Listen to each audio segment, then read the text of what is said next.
If you're wondering which tablets under $500 are worth your money, stick around. After we run through each product, I'll give you my personal take. Would I buy it or would I skip it? No fluff, just my honest opinion. Let's get into it. Lenovo Tab M11. This 11-inch budget beast rocks a 1920 by 1200 display that's actually pretty decent for watching Netflix.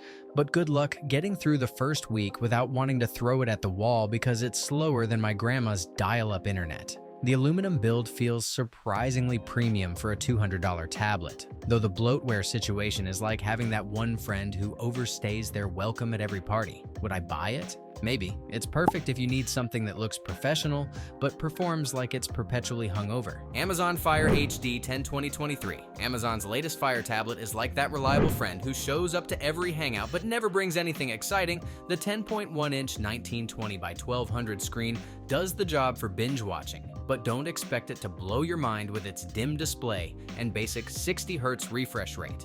At least it won't break the bank and actually works with all the streaming apps you actually care about, unlike some tablets that think they're too cool for Netflix. Would I buy it? Yes. It's the Honda Civic of tablets. Boring as hell, but gets you where you need to go without drama. Xiaomi Pad 6 Pro.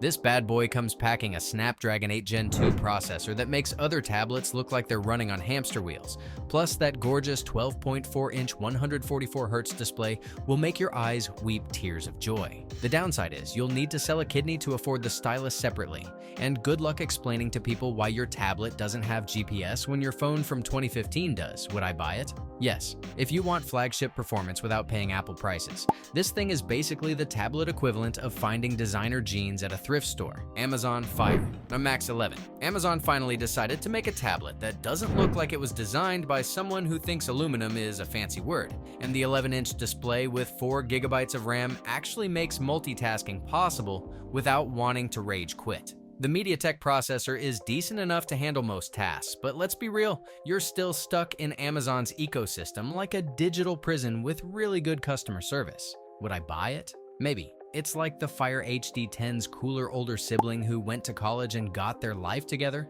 but still lives in their parents' basement. Samsung Galaxy Tab S10 FE. Samsung's Fan Edition tablet is like getting invited to the cool kids table, but realizing they're serving cafeteria food. The 10.9-inch screen looks great for streaming, and the included S Pen is actually useful, but the Exynos processor makes gaming feel like you're playing through molasses.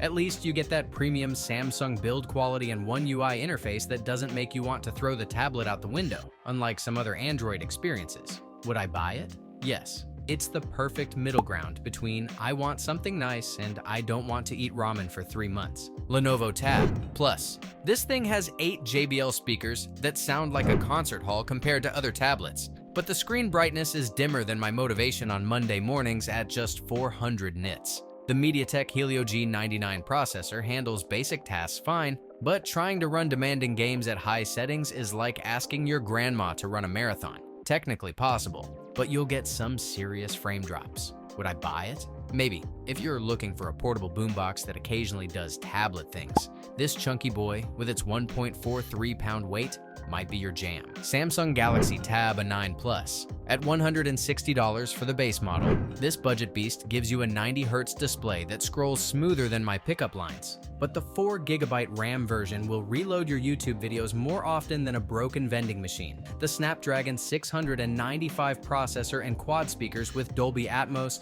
make it decent for streaming, though the 15-watt charging speed is slower than Internet Explorer loading a web page. Would I buy it? Yes.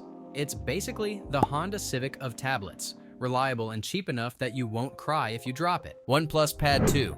This premium beast rocks a Snapdragon 8 Gen 3 processor with 12 GB of RAM and a gorgeous 12.1-inch 3K display that makes everything look crisp. But at this performance level, you're probably pushing close to that $500 budget limit. The 144Hz refresh rate makes scrolling feel like butter on a hot pan, though I couldn't find specific pricing to confirm if it actually fits under our budget ceiling. Would I buy it? Maybe. If it's actually under $500, this is the Ferrari of Android tablets, but if it's over budget, then it's just expensive eye candy. Samsung Galaxy Tab S10 FE. Starting at $325, this bad boy comes with an S Pen included and IP68 water resistance, so you can take notes underwater, like some kind of aquatic scholar. But the LCD display, instead of AMOLED, means colors are about as vibrant as a beige wall. The Exynos 1380 processor with 8 GB of RAM handles multitasking well, though the 45-watt charging still takes forever. And there's no fingerprint sensor because apparently Samsung thinks your face is security enough. Would I buy it?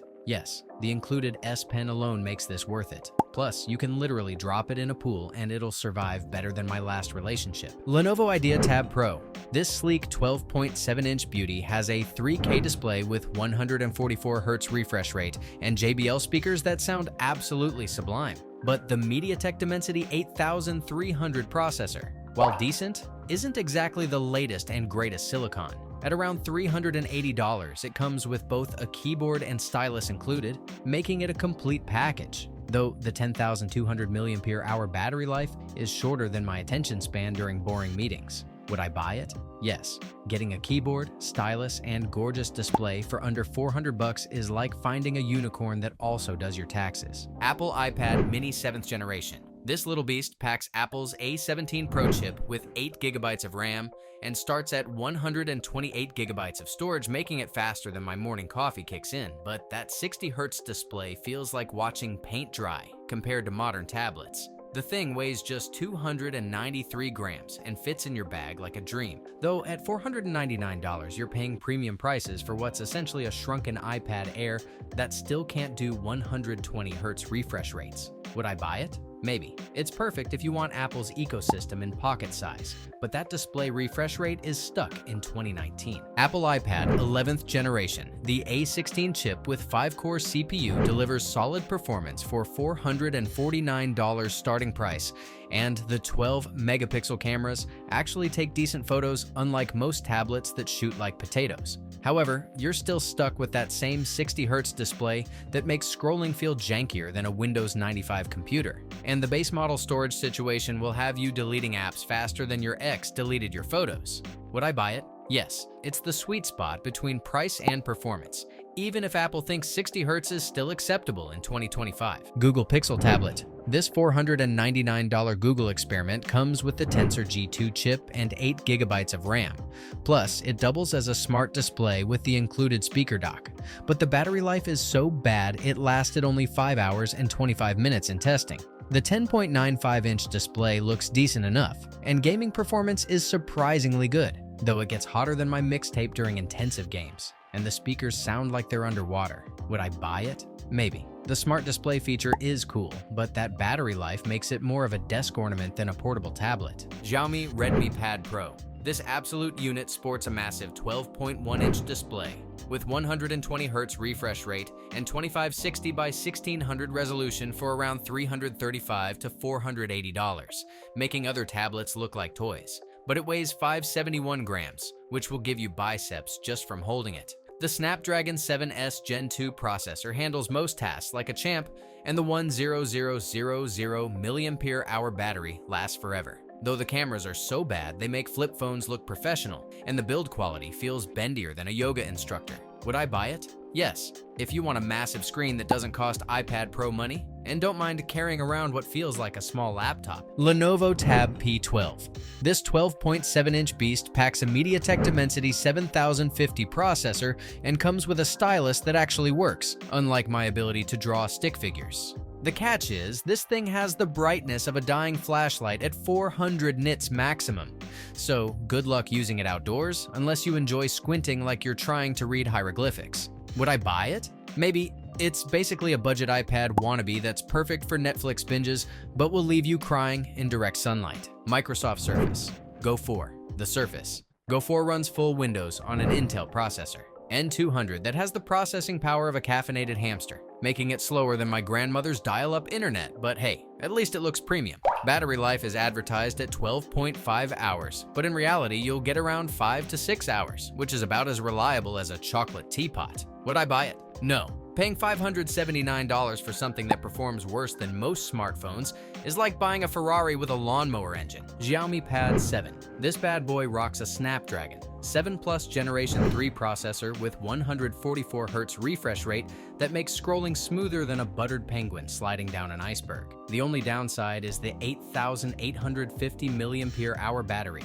gives you around 7 to 8 hours of actual use, which is decent, but not exactly marathon material compared to its claimed 20 hours. Would I buy it? Yes. At around $270, it's basically the sweet spot where performance meets price without making your wallet file for bankruptcy. Thanks for watching. I hope this video helped you pick the tablets under $500 for you. If you have any questions, drop a comment below. Links to all of these products mentioned in this video will be in the description.